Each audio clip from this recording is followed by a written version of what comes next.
말씀 같이 보겠습니다. 갈라디아서 2장 15절부터 21절입니다. 갈라디아서 2장 15절부터 21절 말씀. 다 잔목소리 읽습니다. 시작.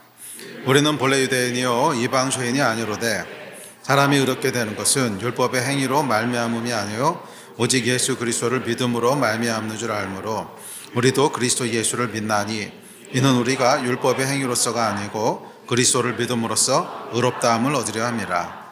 율법의 행위로서는 의롭다함을 얻을 육체가 없느니라.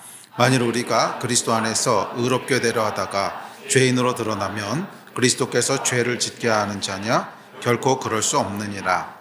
만일 내가 헐었던 것을 다시 세우면 내가 나를 변법한 자로 만드는 것이라. 내가 율법으로 말미암아 율법에 대하여 죽었나니 이는 하나님에 대하여 살려 함이라. 내가 그리스도와 함께 십자가에 못 박혔나니 그런즉 이제는 내가 사는 것이 아니요 오직 내 안에 그리스도께서 사시는 것이라.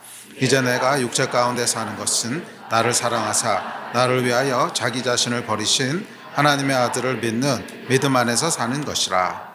내가 하나님의 은혜를 패하지 아니하노니 만일 의롭게 되는 것이 율법으로 말미암으면 그리스도께서 헛되이 죽으셨느니라. 아멘.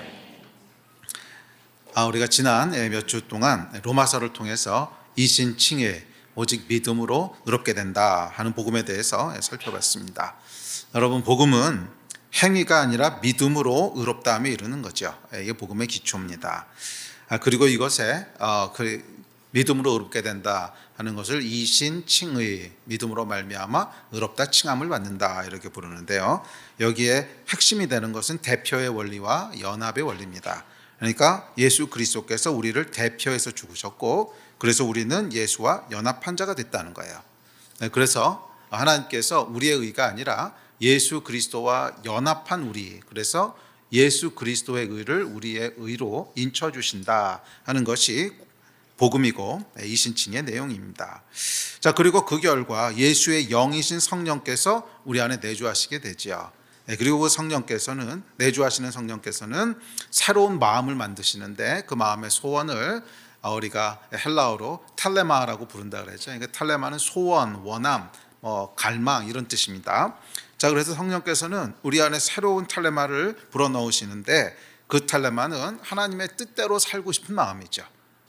그래서 우리 안에 그전엔 그런 마음이 없었어요. 근데 성령께서 내주하시고 나니까 하나님을 기쁘시게 하고 싶고 하나님의 뜻대로 살고 싶은 소원들이 생기게 됩니다. 그리고 이 마음으로 인해 우리는 비로소 죄의 종에서 벗어나서 의의 종이 되고 의의 종이 누리는 영광의 자유에 이르게 됩니다. 자, 그렇기 때문에 이신칭이 믿음으로 의롭게 되는 것의 핵심은 뭐냐면 바로 성령님이시죠. 우리 안에 거하시는 성령님입니다. 자, 이게 우리가 지난 몇 주 동안 살펴봤던 내용이고요. 자, 오늘부터는 다시 갈라디아서로 돌아옵시다. 갈라디아서는 그 내용 전체가 이신칭의와 자유에 대한 것입니다. 이신칭의 믿음으로 의롭게 된다. 그래서 우린 자유함에 이른다 하는 것이 이 갈라디아서 전체의 주제입니다. 자, 그래서 오늘부터 시작해서 몇 번에 걸쳐서 갈라디아서는 그러면 믿음, 이신칭에 대해서 무엇이라고 얘기하는지 살펴보려고 합니다. 로마서에서 살펴본 거하고 중복되는 내용도 있긴 한데요. 또 관점들이 조금씩 다르기 때문에 이렇게 살펴볼 때도 우리에게 큰 유익이 있을 줄 믿습니다. 자, 시작해 봅시다. 자, 먼저 15절 16절입니다. 바울은 갈라디아서 교인들을 향해서 믿음으로만 구원을 얻는다 하는 이신칭의를 선포합니다. 다음 절 같이 읽을까요? 시작.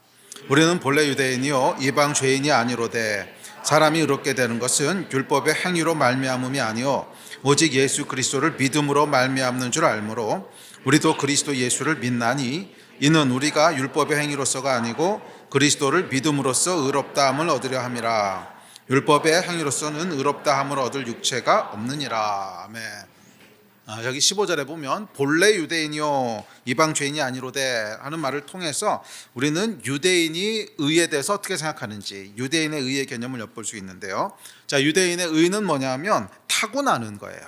선택받은 민족이기 때문에 하나님의 언약에 의해서 선택받은 민족이기 때문에 그냥 나는 유대인으로 태어났으면 의로운 거예요. 그 태생적인 의로움이 있다고 믿습니다. 그래서 이 태생적 의로움에 의하면 언약 밖에 있던 이방인들은 불의한 존재예요. 그래서 구원이 필요합니다. 그러나 본래 유대인으로 태어난 존재는 다시 의롭게 될 필요가 없는 거죠. 이미 의로우니까. 자, 그런데 이런 유대인들을 향해서 바울이 폭탄 선언을 합니다. 내용이 뭐냐면 유대인도 이방인과 다를 게 없다는 거예요. 유대인이든 이방인이든 간에 동일하게 구원과 의가 필요하다는 것입니다. 그게 이어지는 16절의 내용입니다. 자, 16절은 이신칭의의 핵심적인 선포인데요. 이방 죄인이 아닌 본래 유대인도 의롭게 되는 것이 필요한 이유는, 의롭게 되는 것은 율법의 행위 때문이 아니라 믿음 때문이라는 것입니다. 그래서 오직 예수 그리스도를 믿음으로, 유대인이든 이방인이든 아무 차이 없이 다 하여간 예수 그리스도를 믿음으로 의롭게 된다는 것입니다. 행위가 아니라 믿음이라는 거죠. 그래서 유대인도 그리스도를 믿어야 합니다. 뭐 율법, 언약 그런 걸로 의롭게 되는 것이 아니라 이방인이든 유대인이든 모두 예수를 믿음으로 의롭게 되고 구원에 이릅니다. 그 이스라엘 사역하시는 분들 중에 어떤 분들은 이스라엘은 좀 이렇게 다른 방법으로 하나님이 구원하신다 이렇게 얘기하시는 분들이 있으십니다. 꽤 여러 제가 만나봤는데 아니요, 그거 성경적이지 않습니다. 이스라엘을 다른 방법으로 구원하시는 건 없습니다. 하여간 이스라엘이든 이방이든지 간에 하여간 예수 믿어야 구원을 받는 거지 예수 말고 뒷문은 없다는 거예요. 아멘. 그래서 혹시라도 뭐 그런 말하는 사람들이 있으면 헷갈리지 마십시오. 성경에서 그렇게 얘기 안 해요. 갈라디아서 보면 바울이 분명하게 얘기하잖아요. 본래 유대인이라도 율법의 행위로 구원받는 게 아니다. 다 예수 믿어야 구원받는다. 이것이 구원의 내용입니다. 자, 율법의 행위로는 의롭다 함을 얻을 육체가 없대요. 율법의 역할은요 아주 제한적입니다. 그러니까 율법의 역할은 뭐냐면 의롭게 하는 것이 아니라 의롭지 못하다는 것을 깨닫게 하는 거예요. 그러니까 율법으로 인해 내가 죄인인 것을 알게 돼요. 그런데 그것을 벗어날 방법은 없어요. 그러니까 율법은 네가 죄인이야, 그거 잘못한 거야 하는 것을 깨닫는 것까지가 그 역할이고, 그 제한적인 역할이고, 그런데 그 죄로부터 어떻게 벗어나지? 그건 율법의 역할이 아니라는 거예요. 아주 제한적입니다. 그러니까 어떠냐면 자유가 없어요. 자유가 있으려면 죄로부터 벗어나게 해줘야 자유가 주어지는 건데 그냥 너는 갇혀 있어 하는 것까지만 알려주지 그래서 어쩌라고 거기에 대한 해답은 없다는 거예요. 그래서 자유가 없습니다. 내 안에는 죄를 사랑하는 마음이 몽글몽글 피어나서 사라지지 않는데 율법은 그것을 하지 말라 그래요. 그러니까 자유가 없죠. 내 안에서 하고 싶은 건 이건데 하지 말라 그러니까 자유가 없는 거죠. 죄의 종 또는 율법의 종입니다. 자, 이 성경에 보면 죄의 종 또는 어떨 땐 율법의 종 이렇게 얘기하는데 이 두 가지는 정확하게 얘기하면 좀 다른 거예요.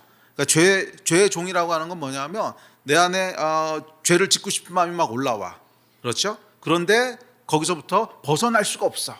그러니까 죄의 종이라는 거고, 율법의 종이라고 하는 건 뭐냐면 내 안에 죄를 짓고 싶은 마음이 올라와. 그런데 율법은 하지 말라 그래. 그러니까 하고 싶은 걸 하지 못하게 하니까 율법의 종이라는 거죠.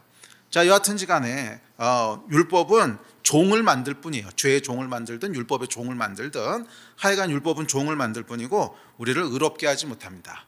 그러니까 신앙생활도 여러분 율법에 근거해서, 근데 현대인들도 많거든요. 크리스천들 중에도 뭐 해야 되는 거, 하지 말아야 되는 거 이런 거에 근거해서 신앙생활을 하게 되면 그 결과는 필연적으로 뭐예요? 종이에요. 종. 율법의 종, 죄의 종. 자유케 하지 못한다는 거예요. 자, 현대인들도 크게 다르지 않습니다. 현대인들이 갖고 있는 생각은 유대인이 아니기 때문에 구약의 율법을 지켜야 된다고 생각하진 않지만 그래도 착한 행동을 해야 된다. 착한 행동을 해야지 구원을 받는다 하는 마음이요 그냥 시면 중에 있어요. 시면 중에. 반대로 말하면 지옥에 가는 사람은 지옥 갈 만큼 충분히 악한 사람일 거라고 생각하는 거예요. 자, 전도하다 보면 가장 많이 듣게 되는 말이 뭐냐면 나는 평생 법 없이도 살 만큼 착하게 살았는데 내가 왜 지옥 가야 됩니까? 이 항변입니다. 이거 전도하다 보면 아주 많이 듣게 되죠. 불신자뿐만이 아니라 심지어 크리스천들도 연쇄 살인을 저지른 살인마와 착하디 착한 내가 하나님 앞에서는 똑같은 죄인이다. 그러면요 심리적인 불편함을 느낍니다. 그거 완전히 동의 잘 안 돼요. 그렇지 않아요? 그래도 나는 그렇게 악하게는 안 살았어. 그래도 난 그 정도는 아니야. 그래도 어렸을 때부터 그래도 엄마 말도 잘 듣고 착하게 컸어. 이게요 그냥 은연중에 그런 이제 불편함들이 있어요. 그렇죠? 그래서 너는 연쇄살인마나 너나 똑같이 하나님 앞에서는 똑같이 타락한 죄인이야. 봐요. 착한 행실로 구원 얻지 못해 믿음으로 구원받는 거에 대해서는 그래도 큰 거부감 없이 아멘을 하는데, 이 똑같은 말인데 반대로 얘기하잖아요. 연쇄살인마나 너나 하나님과 똑같이 지옥 갈 죄인이야. 그러면 그 심리적인 불편함을 느끼죠. 그런데 성경은 뭐라 그러냐면, 행위로는 그 행위가 어떤 행위든지 간에 의롭게 될 수 없고 구원에 이를 수 없다는 거예요. 이게 성경의 선포입니다. 자, 그러면 이제 질문이 나오게 됩니다. 이신칭에 대한 질문인데, 그러면 일단 믿어서 믿음으로 의롭게 됐으면 그 다음에는 아무렇게나 살아도 괜찮다는 겁니까? 한 번 구원은 영원한 구원입니까? 행위와는 아무 상관없다며요. 그러면 진짜 뭐 사기를 치든 거짓말을 하든 살인을 하든지 간에 일단 믿음으로 구원을 받았으면 그러면 괜찮다는 겁니까? 이런 질문이 이제 나오게 되죠. 이신칭의 의문을 느낀 세상 사람들이 던지는 질문이고, 좀 교회 안에서도 이런 질문들이 나옵니다. 뭐 과거에 지은 죄는 그건 모르겠어요. 어차피 회개했다니까 그건 뭐 그렇다 치고, 그럼 예수 믿고 나서도 계속 죄를 지어. 오늘도 짓고 내일도 짓고 계속 져. 그래도 의롭다는 겁니까? 뭐 이런 질문입니다. 만약 그것도 의롭다면 그러면 기독교 구원론에는 맹점이 있는 거 아닙니까? 이런 이제 질문들을 던지게 됩니다. 그런데 조심스럽지만 원론적으로 얘기하면 맞다는 거예요. 요거 좀 잘 얘기해야 됩니다. 요거 까딱 잘못 얘기하면 이제 구원파의 이제 구원론이 되는데, 구원파 이단이죠. 근데 구원파의 구원은 정말 그런 거거든요. 그래서 믿어서 구원을 받았으면 그 다음에 무슨 짓을 하든 간에 상관없다고 하는 게 이제 구원파의 교리인데, 이거 이단이거든요. 그래서 이제 뒤에까지 끝까지 들어봐야 되긴 하는데, 그래서 요 말만 딱 따서 쇼츠 만들어서 올리고 그러면 안 돼요. 그럼 제가 이제 구원파가 될 수 있어요, 우리가. 그런데 원론적으로는 예란 무슨 말이냐면, 우리의 의로움은 우리 안에 계신 예수 그리스도, 하나님의 영, 예수와 하나가 됐기 때문에 예수 그리스도의 의로움으로 우리가 옷 입은 거란 말이에요. 그래서 하나님께서 우리를 의롭다 하시는 것은 우리의 어떠함을 보고 의롭다 하신 것이 아니라 예수 그리스도의 의로움을 보고 우리 의롭다고 하신 거잖아요. 그게 이신칭이잖아요. 그렇기 때문에 원론적으로는 내가 무슨 짓을 하든 뭐 개차반 뭐 별의별 짓을 다 하든지 간에 그것하고는 상관없는 거라는 거예요. 그게 행위하고 상관없다는 거죠. 하나님께서는 예수 그리스도의 의를 보시고 그것을 믿는 모든 자들을 예수 때문에 의로워라고 부르신 거예요. 그러니까 이걸 보고 계신데, 여기서 뭐 뭔 짓을 하든지 간에 이건 하나님의 기준에 들어오는 게 아니란 말이에요. 그래서 원론적으로는 예스입니다. 원론적으로는 예스예요. 원론적으로라는 얘기는 구체적으로는 또 다른 게 있다는 뉘앙스가 있죠. 그래도 하여간 원론적으로는 맞아요. 그런데 여기까지 얘기를 들으면 그럼 말도 안 되는 논리가 어디 있습니까? 아마 분명히 이제 시비를 걸 수 있을 겁니다. 특별히 믿지 않는 사람들 같은 시비 걸겠죠. 그건 말도 안 되는 얘기 아닙니까? 뭐 예수 믿으면 사기를 치든 살인을 하든 하여간 구원을 받는다는 거, 이게 말이 안 되죠. 그래서 사실은 이 반 기독교적인 영화들도 이제 그런 영화들 있잖아요. 뭐 구원받았다고 하는데 온갖 악한 짓을 다 하면서 이 모순이 뭐냐 하는 것을 고발하는 영화들도 많이 남았죠.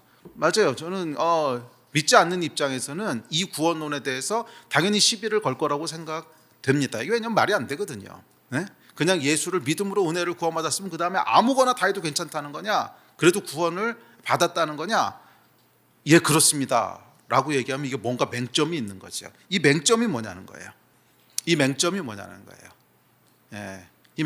것 같으세요? 결론부터 얘기하면 이 맹점은 성령님이에요.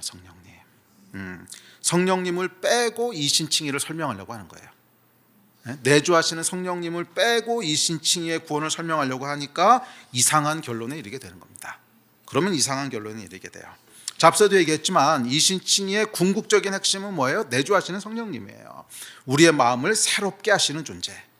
이거를 빼고 이신칭의를 설명하면 맞아요. 그것은 이상한 교리가 됩니다. 조금만 생각해봐도 앞뒤가 안 맞는 그런 황당한 교리죠. 뭐 구원파에서나 주장할 만한 그런 교리가 되어버립니다. 자, 여러분, 의롭게 되는 것의 결과가 뭡니까? 의롭게 되는 것의 결과는 뭐냐면 내주하시는 성령님이에요. 자, 무슨 말이냐면 하나님이 우리를 의롭게 하신 것은 그 의로움을 얻는 것 자체가 최종 목적이 아니라는 거예요.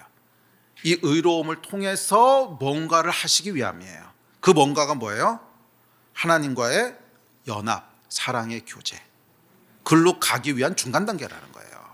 그러니까 하나님께서 사람을 창조하신 목적이 뭐예요? 사랑의 교제를 위해서 사람을 창조하셨어요. 그런데 죄로 말미암아 그 교제가 깨지죠.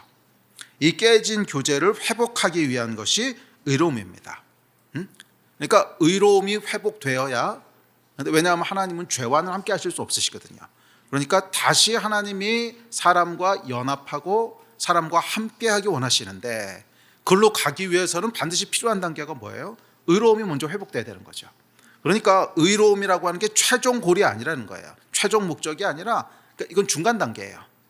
의로움이 회복되는 이유는 하나님과의 올바른 교제를 위해서라는 거예요.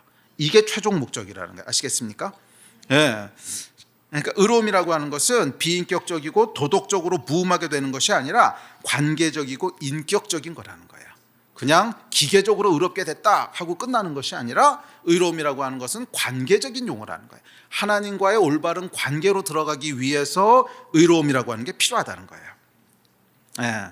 자, 그렇기에 의로움이란, 또는 그것을 얻게 되는 믿음이란 하나님 앞에 서기 위한 일종의 조건이란 말은 정확한 표현은 아닌데, 하여간 하나님과 올바른 관계로 가기 위한 중간 단계예요. 중간 단계예요. 의로움을 얻는 순간, 그래서 어떻게 돼요? 하나님이 우리 안에 내주하시는 거예요. 의로움은, 그래서 이신칭의의 결국 핵심은 내주하시는 성령님이시라는 거예요. 내주하시는 성령님이 의미하는 건 뭐냐 하면, 하나님이 인간과 영원히 함께 하신다는 거거든.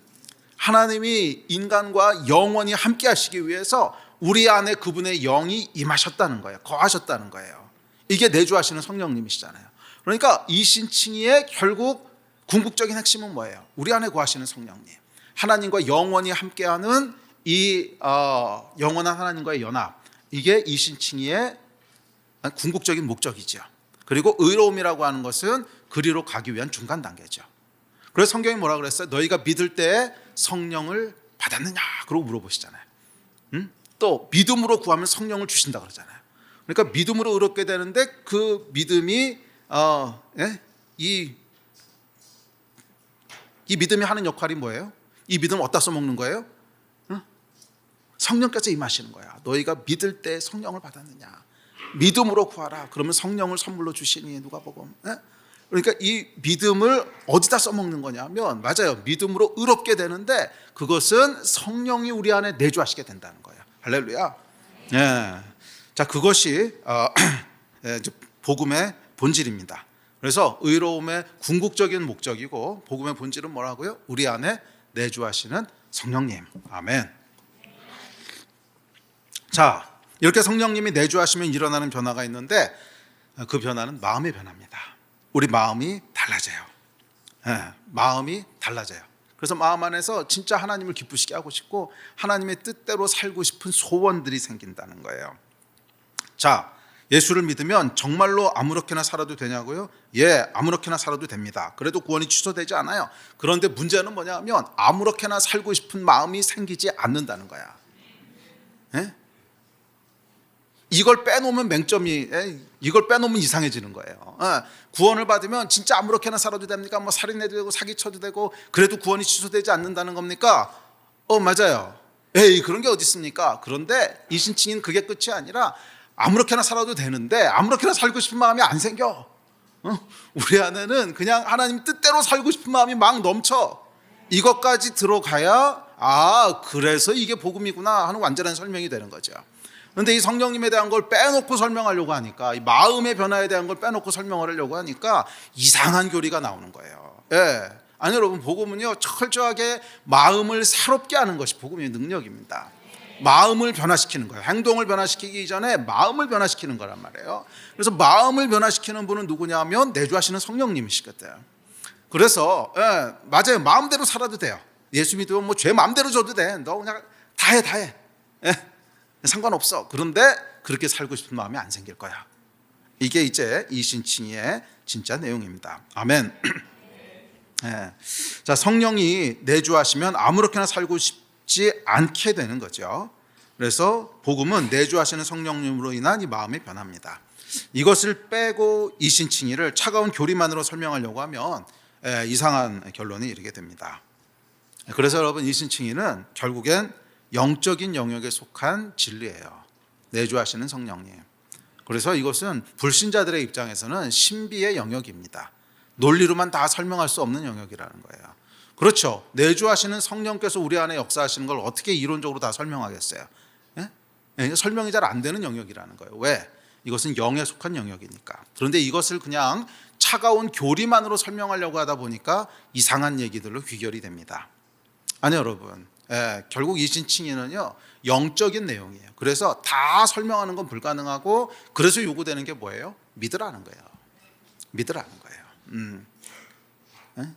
그러니까 우리가 뭐 전도할 때 아무 설명도 안 해주고 믿어 이렇게 하라는 얘기는 아니지만, 이것을 완전히 이해할 수는 없어요. 완전히 이해하면 믿음이 왜 필요해요? 그냥 이해하면 되지.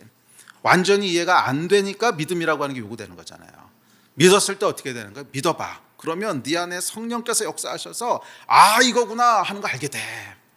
믿어야만 알게 되는 것들이 있다는 거예요. 그거는 어디 속한 거예요? 영적인 영역에. 또 불신자들 입장에서 봤을 때는 신비한 영역에 속한 거죠. 다 설명할 수 없는. 이게 믿음이 요구되는 이유입니다. 아멘.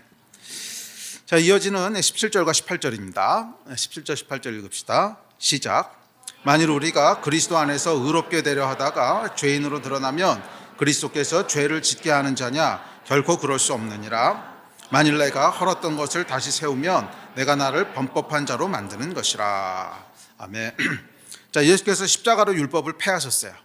율법에 따르는 저주가 있는데 이 죄값을 다 치르신 거예요. 그래서 율법은 더 이상 정죄할 힘이 없습니다.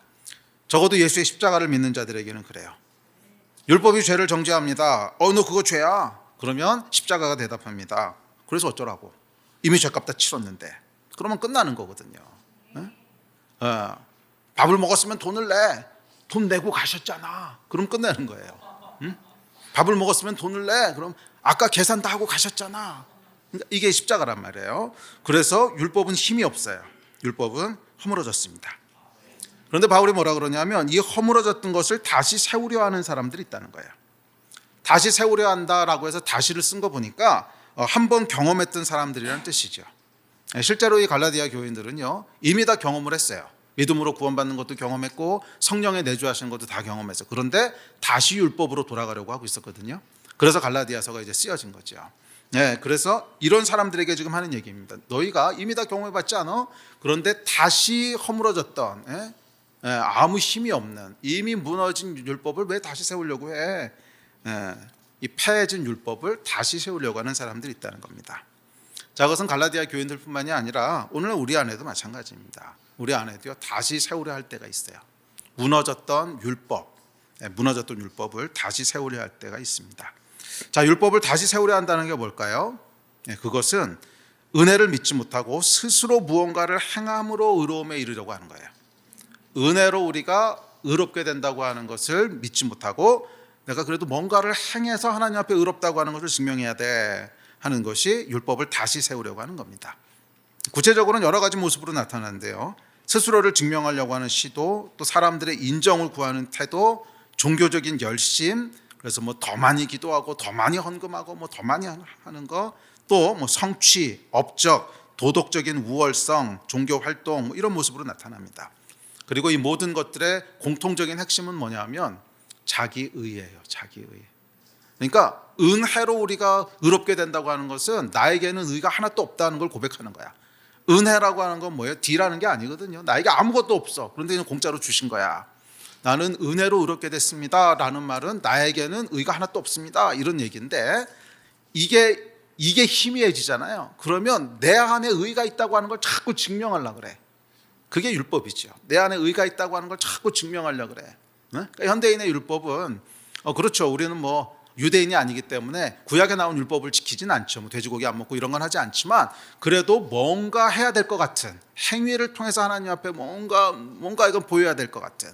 근데 그 기저에 있는 게 뭐예요? 자기의라는 거예요. 자기의. 하나님 없이도 의로워질 수 있다는 자기의. 나는 내 힘으로 이렇게 의롭게 살 수 있는 존재, 라고 하는 것을 항변하고 싶은 거예요. 그리고 이것은 선악과를 따먹음으로 하나님으로부터 독립한 타락한 자아의 모습이기도 합니다. 하나님 없이도 나는 이렇게 의미 있고 의로운 존재입니다 하는 것을 과시하고 싶은 거, 그게 사실 선악과였잖아요. 하나님 없이도 나는 의미 있는 존재가 될 수 있고 하나님 없이도 나는 의로운 존재가 될 수 있고, 이게 이제 선악과인데 똑같이 그 선악과를 따먹은 자아가 이제 우리 안에서 다시 살아나는 거예요. 그래서 거듭난 이후에도 이 죄의 끈질긴 망령이 이미 죽은 우리의 자아를 다시 살려냅니다. 바울은 이렇게 얘기합니다. 시작. 내가 율법으로 말미암아 율법에 대하여 죽었나니 이는 하나님에 대하여 살려 함이라. 내가 그리스도와 함께 십자가에 못 박혔나니 그런즉 이제는 내가 사는 것이 아니요 오직 내 안에 그리스도께서 사시는 것이라.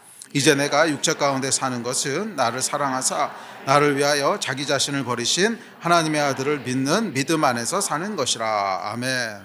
바울은 뭐라 그러냐면 나의 자아는요 예수 그리스도를 믿을 때 함께 십자가에 못 박혀 죽었다는 거예요. 내 자아는 죽었어.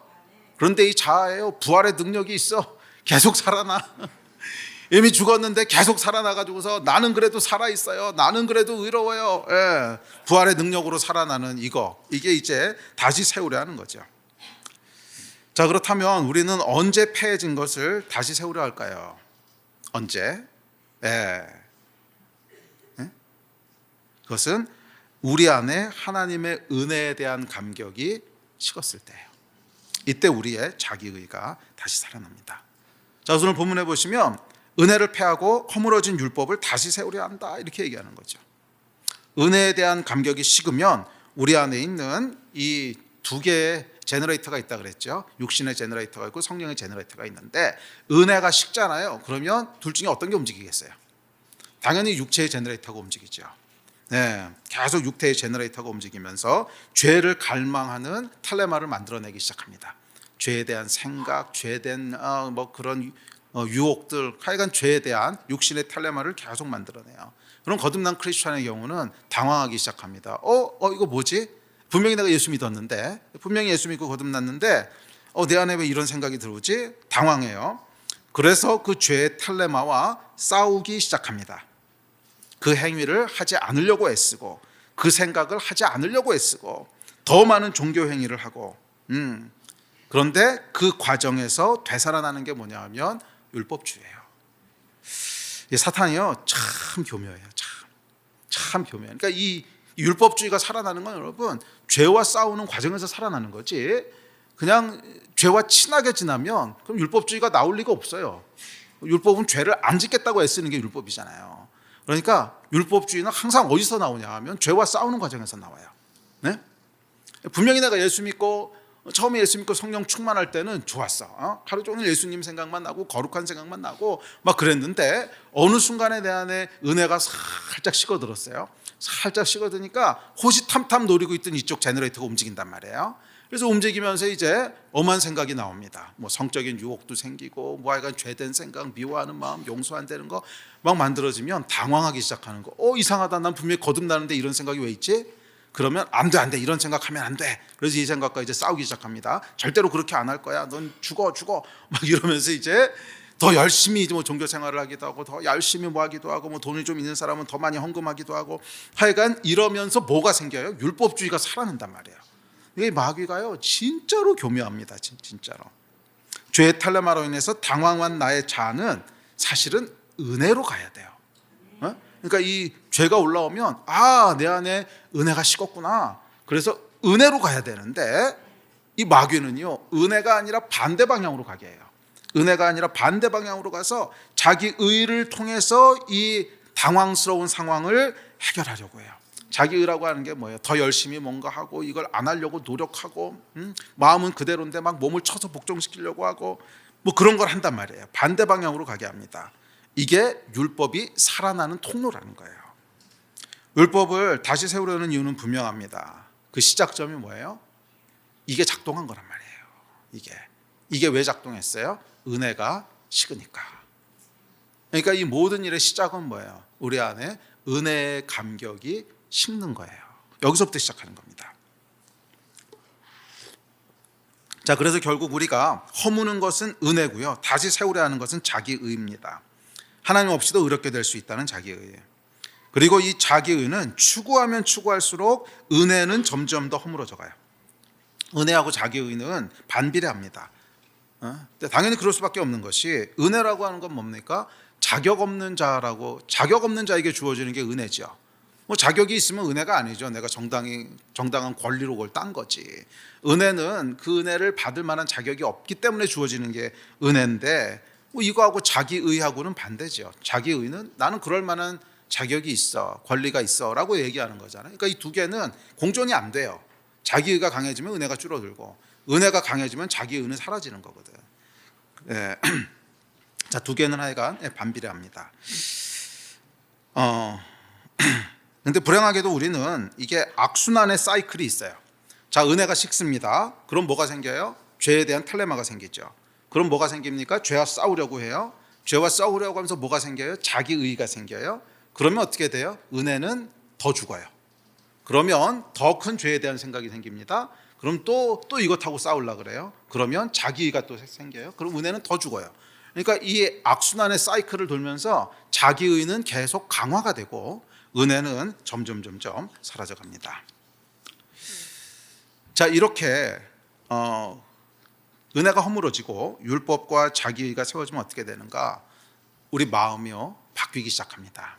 마음에 두려움과 죄책감, 그리고 의무감이 가득하게 됩니다. 예. 아마 처음에 생기는 건 죄책감일 거예요. 이런 죄를 내가 왜? 그럼 죄책감이 생깁니다. 그러면 그 죄에 대한 형벌이 두려워지죠. 두려움이 생겨요. 그러니까 이렇게 하면 안 돼. 그래서 율법을 지키려고 하는 의무감이 생깁니다. 그래서 이 자기의가 점점 강화되면 따라서 우리 안에 강화되는 감정들은 뭐냐 하면 죄책감, 두려움, 그리고 의무감입니다. 그래서 이걸 해결하려고 더 많은 종교 행위를 하기도 하고, 더 많은 헌금을 내기도 하고, 더 많이 기도를 하기도 하고 그래요. 그런데 문제는 뭐냐 하면 기쁨이 없어요. 문제는 기쁨이 없어요. 내 안에 죄에서 오는 탈레마가 있는데 그게 나의 행위하고는 일치하지 않아. 죄를 짓고 싶은데 그래도 그러면 안 돼. 그래도 크리스천은 그렇게 하면 안 되니까. 그래서 실제 행위는 어떻게든지 안 하고 붙잡고 있단 말이에요. 그러면 내 마음이 원하는 것과 행위가 다른데 그 안에 무슨 기쁨이 있고 만족이 있겠어요? 기쁨과 만족이라고 하는 건 내가 하고 싶은 걸 했을 때 기쁨이 있고 만족이 있는 건데, 하고 싶은데 율법이 하지 못하게 막는단 말이에요. 그러니까 당연히 그 안에 불만이 있지, 거긴 기쁨과 만족이 없습니다. 두려움과 죄책감이 있고 거기서 의무감이 있기 때문에 하여간 하기는 뭔가 계속해요. 종교행위도 하고 또 하고 어쨌거나 이거 안 하려고 애를 쓰는데 해봐도 안 돼. 그래서 결국 기다리고 있는 게 뭐냐면 낙심과 좌절입니다. 안 되거든. 이 싸움 싸워 보셨을 거예요. 다. 내 안에 있는 이 죄의 유혹들이 있는데 끊고 싶어도 안 끊어져. 처음에는 조금 되는 것 같아요. 처음에는 조금 되는 것 같아서 일주일 이겼어. 근데 또 넘어져.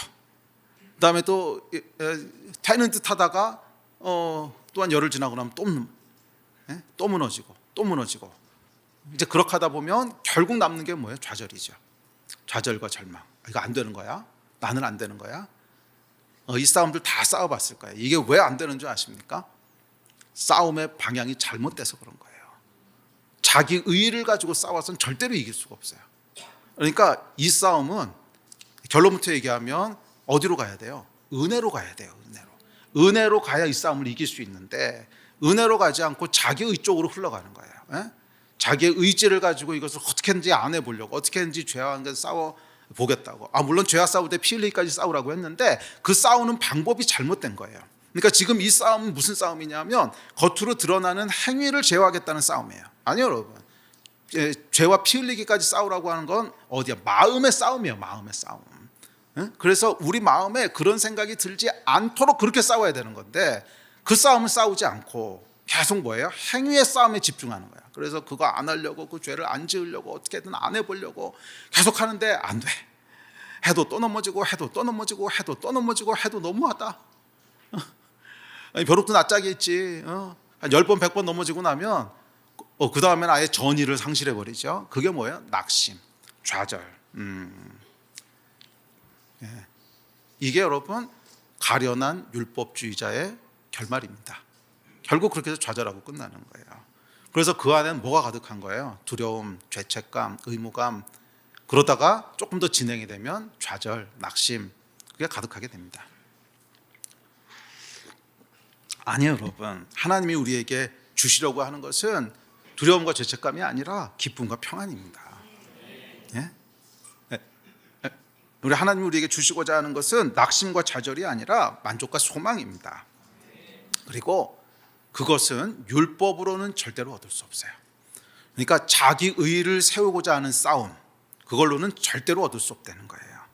예. 그것은 오직 내주하시는 성령님만이 주실 수 있어요. 아멘. 예.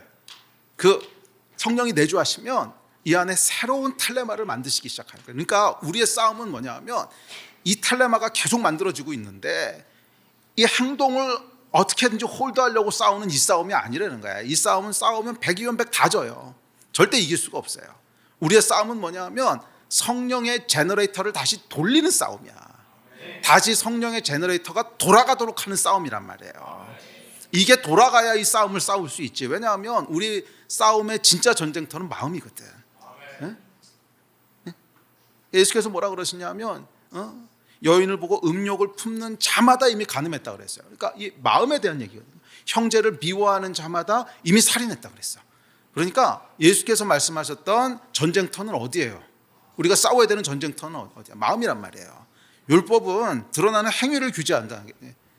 행위를 규제하겠다는 건데 이거 아무리 해봐야 여기 계속 마음에선 죄에 대한 생각이 올라오는데 이거 안 하고 있어. 그럼 어떻게 되겠어요? 죄책감, 두려움, 의무감, 낙심, 절망 뭐 글로 갈 수밖에 없다는 거예요. 아니 여러분, 이거 하나님이 주시고자 하는 마음이 아니라는 거예요. 하나님이 주시고자 하는 마음은 기쁨과 평안과 소망과 만족을 주시기 원하시는 거예요. 할렐루야. 네. 이 마음이 충만한 여러분 되시기를 바랍니다. 그러려면 어떻게 해야 돼요? 성령의 제너레이터가 다시 돌아가야 돼. 그러면 이 제너레이터에서 마음을 만들어내기 시작하는데 어떤 마음이냐면 이런 마음을 만들어냅니다. 다음 절 시작. 오직 성령의 열매는 사랑과 희락과 화평과 오래 참음과 자비와 양선과 충성과 온유와 절제니 이 같은 것을 금지할 법이 없느니라. 그리스도 예수의 사람들은 육체와 함께 그 정욕과 탐심을 십자가에 못 박았느니라. 만일 우리가 성령으로 살면 또한 성령으로 행할지니. 아멘. 성령께서는 어떤 텔레마를 만드신다는 거예요? 사랑과 기쁨과 평강을 만드신다는 거예요. 그러니까 성령의 제너레이터가 돌아가면 여기서 어떤 마음이 만들어진다는 거예요? 기쁨과 사랑과 평강이 만들어진다는 거예요. 아멘. 그리고 그것을 금지할 법이 없대요. 왜? 법이 필요 없는 거죠. 내가 이미 그것을 원하기 때문에 법으로 강제할 필요가 없다는 거예요. 자, 율법은 왜 있어요? 내가 원하는 게 딴 건데 그걸 하면 안 되니까 법으로 지금 금지하는 거잖아요. 그런데 이미 내 안에는 그러니까 이거 하고 싶은 생각 없어. 그냥 이것만 하고 싶어. 그러니까 금지할 법이 없죠. 예? 율법이 그거를 왜 금하겠어요? 이미 그렇게 살고 싶어 하는데. 금지할 법, 율법이 없다는 거예요. 그래서 거기에는 두려움도 없고 죄책감도 없고 의무감도 없어요. 오직 기쁨과 평안과 소망과 만족이 충만할 뿐입니다. 이게 하나님이 우리에게 주시고자 하는 마음인 줄 믿습니다. 할렐루야. 그렇기에 어떻게 하라는 거예요? 우리가 성령으로 살면 성령으로 행할지니. 성령을 따라 살라는 거예요. 성령을 따라 산다는 게 뭐예요? 성령의 텔레마가 일어나도록 하라는 거예요. 그래서 그게 우리의 삶을 끌고 가도록 하라는 거예요. 그게 성령으로 사는 거죠. 갈라디아서도 그렇고 로마서도 그렇고 성령으로 살아라 하는 말은 그 얘기입니다. 우리 안에 성령의 텔레마가 움직이도록 해라. 성령의 텔레마가 만들어져서 그것을 따라서 움직이도록 해라. 그게 성령을 따라 사는 거거든요. 성령의 텔레마를 따라 사는 여러분 되시기를 주의 이름으로 축복합니다. 자, 그러기 위해서는 어떻게 해야 되는 거예요? 네. 은혜로 돌아가야 되는 거예요. 은혜로. 성령의 제너레이터를 켜는 그 몇 가지 방법들이 있습니다. 대표적인 게 이제 예배, 또 뭐 기도나 말씀, 그리고 하나가 오늘 살펴보고 있는 은혜. 은혜로 돌아가면요, 육체가 아니라 성령의 제너레이터가 움직이기 시작해요. 자, 그래서 우리 안에 율법이 아니라 은혜가 다시 세워져야 됩니다. 율법과 자기 의를 허물고 은혜를 세우시기를 축복합니다. 이게 오늘 본문의 결론입니다. 21절에 보면 이렇게 얘기합니다. 시작. 내가 하나님의 은혜를 패하지 아니하노니 만일 의롭게 되는 것이 율법으로 말미암으면 그리스도께서 헛되이 죽으셨느니라. 아멘. 예배팀 앞으로 나오십시오. 잠깐만 말씀 켜놓을래요? 자, 우리 안에 죄의 탈레마가 올라올 때가 있습니다. 자, 저 말씀이 뭐예요? 은혜를 패하지 말라는 거예요. 패해야 될 것은 율법이지 은혜를 패하면 안 돼요. 은혜를 세우라는 거예요. 율법은 패하라는 거예요. 자, 우리 안에 여러분 죄의 탈레마가 올라올 때가 있습니다. 그렇죠. 이건 아마 죽을 때까지 벗어날 수 없을 거예요. 부활한 몸을 입기 전까지는 두 마음이 공존하기 때문에 그래요. 두 개의 탈레마가 공존하기 때문에 성령 충만할 때는 이쪽 생각으로 충만하지만 또 어떨 때는 이쪽 생각이 다시 올라오기도 하고 죄에 대한 유혹, 잘못된 생각들이 올라오기도 합니다. 또 그것 때문에 죄를 짓게 되기도 하고 실수하고 넘어질 때도 있습니다. 자, 이때 우리가 해야 될 게 뭐냐는 거예요. 이때 우리가 해야 될 것은 나의 의로움을 증명하려고 시도하면 안 돼요. 나의 의로움을 증명하려고 시도하면 안 돼요. 그럼 어떻게 해야 돼요? 은혜로 돌아가야 돼요. 은혜로 돌아가야 돼요. 그러니까 내 안에 죄에 대한 생각이 올라오거나 아니면 죄를 져서 넘어졌어요. 그러면 은혜로 돌아가야 돼요. 은혜로 돌아간다고 하는 게 뭡니까? 다시 하나님 앞에 나가서 그래요. 그러니까 내가 은혜가 필요한 자입니다. 그러니까 내가 은혜가 필요한 자입니다. 내가 완벽하다면 왜 은혜가 필요하겠습니까? 나는 죄를 지을 수밖에 없는 자고 나는 연약한 자고 매일매일 넘어질 수밖에 없는 자고 그러니까 은혜가 필요합니다. 이 고백으로 돌아가야 된다는 거예요. 아멘. 이것을 스스로에게 그리고 원수에게 선포하십시오. 우리는 여러분 좀 뻔뻔해져야 됩니다. 좀 뻔뻔해져야 돼요. 그래서 어쩌라고? 그러니까 이게 좀 나와야 돼. 그래서 예수께서 이미 십자가에서 죄값 다 치르셨잖아. 다 돈 냈는데 왜 또 내라 그래? 좀 큰 소리 치셔야 돼요. 이미 다 내고 가셨잖아. 뻔뻔스러움이 있어야 됩니다. 뻔뻔해지셔야 됩니다. 뻔뻔해지셔도 괜찮습니다. 근데 왜냐하면 은혜가 원래 뻔뻔한 거잖아요. 은혜는 뭐예요? 자격이 없는데 공짜로 주는 거거든. 뻔뻔하잖아. 그러니까 은혜는 그 속성 자체가 뻔뻔한 거예요. 받을 만한 자격이 있어서 받는 게 아니라 아무 자격도 없어. 아무 자격도 없는데 그냥 예수께서 돈 내주고 가신 거거든. 그러니까 은혜는 그 속성상 원래 뻔뻔한 거예요. 그래서 이게 뻔뻔해지지 않으려고 하는 사람들이 자꾸 똑같은 트랩에 넘어져요.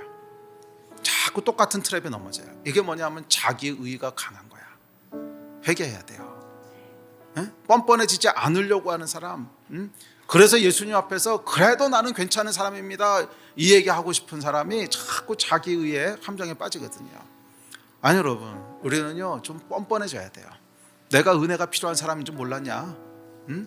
나는 원래 자격이 없고 나는 원래 안 돼. 안 되니까 예수님이 필요하지. 되면 예수님이 왜 필요하겠어요? 안 되니까 예수님이 필요한 거지. 안 되니까 은혜가 필요한 거지. 은혜 없이도 내가 온전히 하나님 앞에 잘 살 수 있으면 은혜를 왜 주셨겠어요? 그냥 그렇게 살면 되지. 죽었다 깨나도 그거 안 된다는 거야. 안 되니까 은혜를 주신 거잖아요. 아멘.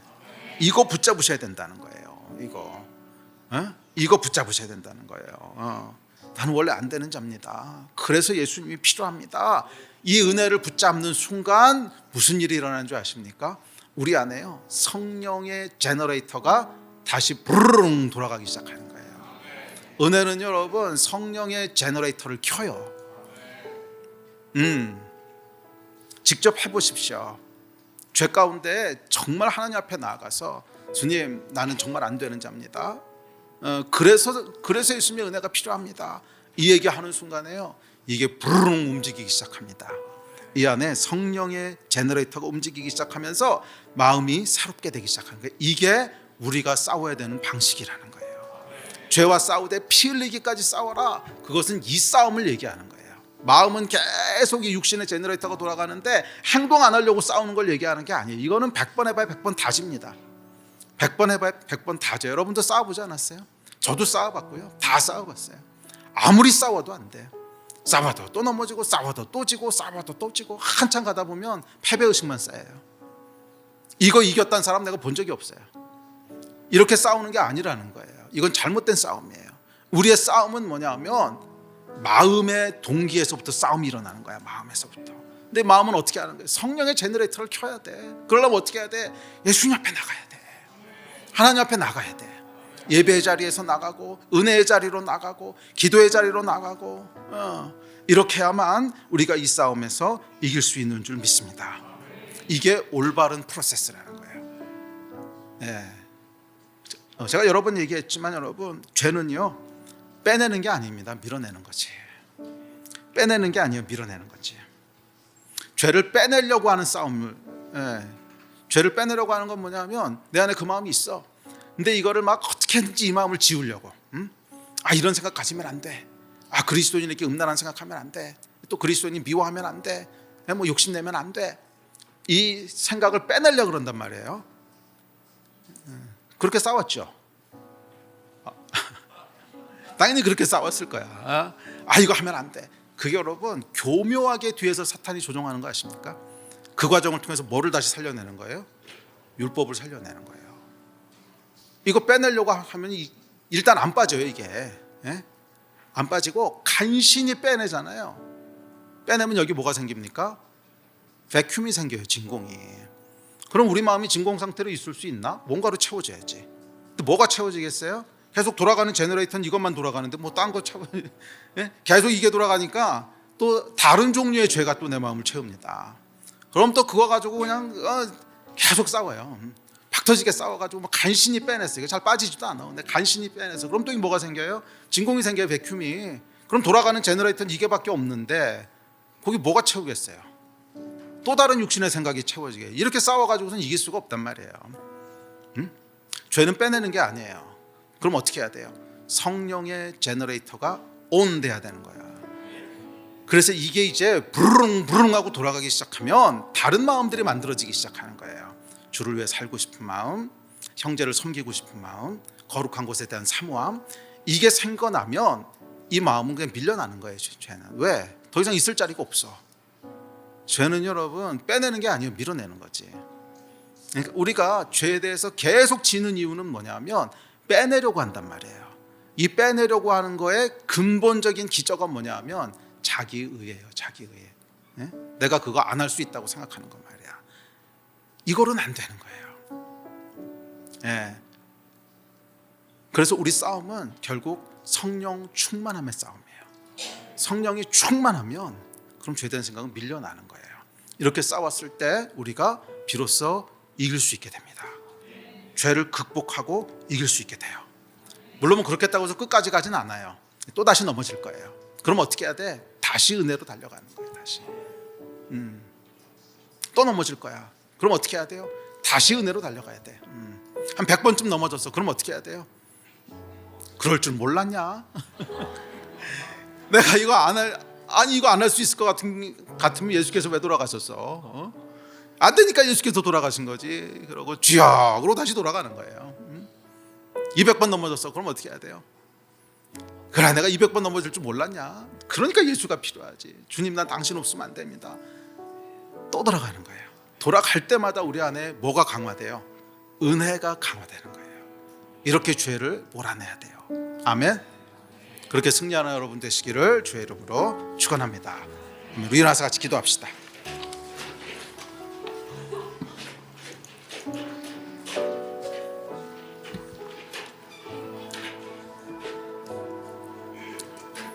이미 하나님께서는요 결정하신 게 있어요. 결정하신 건 뭐냐면 예수 그리스도의 의를 우리 의로 인쳐 주시겠다는 거예요. 와우. 우리가 뭔 개차반 뭐라든지 간에 상관없어. 그거는 어차피 하나님이 안 보신다는 거예요. 어차피 안 보신다는 거야. 여기서 네가 뭐라든지 간에 안 보셔요. 딱 하나 보신다는 거예요. 뭐 예수 그리스도의 의. 그것을 우리 의로 인쳐 주신다는 거예요. 그 예수 그리스도의 의가 우리 의가 되는 게 뭐예요? 믿음이라는 거예요. 믿음으로 우리가 예수 그리스도와 하나가 될 때 우리가 뭐 수백 번 실수하고 수백 번 죄를 짓더라도 여전히 하나님은 우리를 뭐라 그러세요? 의로운 자라고 부르신다는 거예요. 이게 우리가 비빌 언덕입니다. 이 은혜로 돌아가야 돼요. 이 은혜로 돌아갔을 때 우리 안에 죄는 밀려나게 될 줄 믿습니다. 아멘. 이 일을 위해서 우리 오늘 한번 기도합시다. 하나님, 죄를 빼내는 게 아니라 밀어내기를 원합니다. 우리 안에 하나님께서 주시는, 내주하시는 성령께서 역사하시는 생각으로 충만하여지게 하여 주십시오. 은혜가 역사하게 하여 주십시오. 율법이 아니라 은혜가 역사하게 하여 주십시오. 이 일을 위해서 우리 주여 세 번 부르짖고 다 같이 합심하여 기도합니다. 주여.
네, 하나님, 은혜에 대한 이 고백이 끊이지 않기를 간절히 소원합니다.